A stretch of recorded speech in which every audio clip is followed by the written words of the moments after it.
آپ کے پاس ایک ایسا ذریعہ ہے جس کا ایک سرا اللہ کے ہاتھ میں ہے اور ایک تمہارے ہاتھ میں ہے، اور وہ کیا ہے؟ قرآن مجید۔ یہ اس رسی کو پکڑ لو، یہ رسی تمہیں اللہ کے ساتھ جوڑ دیتی ہے۔ حبل اللہ المتین، یہ وہ مضبوط رسی ہے، طرفہ بید اللہ، اس کا ایک سرا اللہ کے ہاتھ میں ہے اور دوسرا سرا تمہارے ہاتھ میں ہے۔ اس کو پکڑ لو، یہ تمہیں اللہ کے ساتھ براہ راست جوڑ دیتی ہے۔ یہ ڈائریکٹ تمہیں اللہ کے ساتھ جوڑ دینے والی چیز ہے۔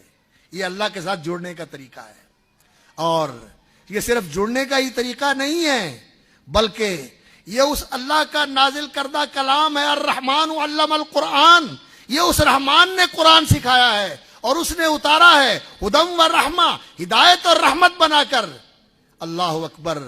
یہ جب پڑھا جائے فاستمعوا لہ وانصتوا، کان لگا کے سنو خاموش ہو کر، لعلکم ترحمون، تم پہ اللہ رب العزت کی رحمتیں برسیں گی۔ اس کا سننا رحمت اور اس کا پڑھنا رحمت کا باعث۔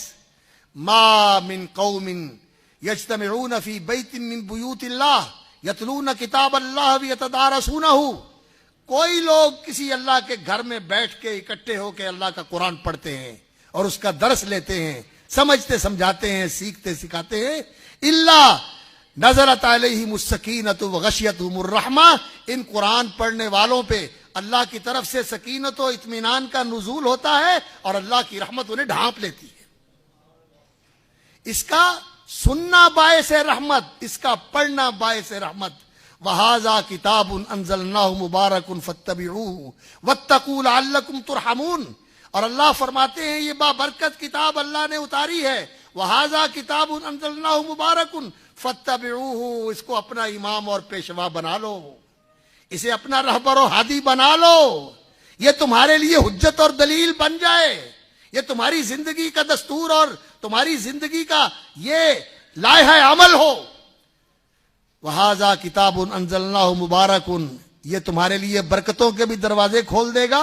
وَاتَّبِعُوهُ، اس کی پیروی کرو، لعلکم ترحمون۔ اور اللہ رب العزت جب کہتے ہیں نا لعل، اہل علم جانتے ہیں یہ ترجیح کا لفظ ہے، امید ہے کہ ایسا ہوگا، لیکن جب اللہ رب العزت کہیں لعل تو اس کا معنی یقین ہے کہ ایسے ہوگا، یہ یقینی بات ہے۔ لعلکم ترحمون، اللہ رب العزت کی رحمتوں سے مالا مال ہو جاؤ گے۔ اور وہ رحمان جس نے یہ قرآن اتارا اور اپنی رحمتوں کے حصول کا اور اپنی رحمتوں کے نزول کا یہ ذریعہ آپ کو عطا کر دیا، کیا؟ قرآن مجید۔ اللہ اکبر۔ سننا، پڑھنا، عمل کرنا، اور اگر اس کے مطابق اپنی زندگی کو مرتب کر لو، اپنی زندگی کو ترتیب دے لو، تو پھر اللہ اکبر، اس دنیا میں بھی اللہ رب العزت کی خاص رحمت تمہارے شامل حال رہے گی، قبر میں بھی اللہ کی رحمتوں کے اندر تم محفوظ رہو گے، اور حشر میں بھی اللہ کی رحمت تمہاری کارساز رہے گی، اور تمہاری منزل یہ ہوگی۔ اللہ اکبر۔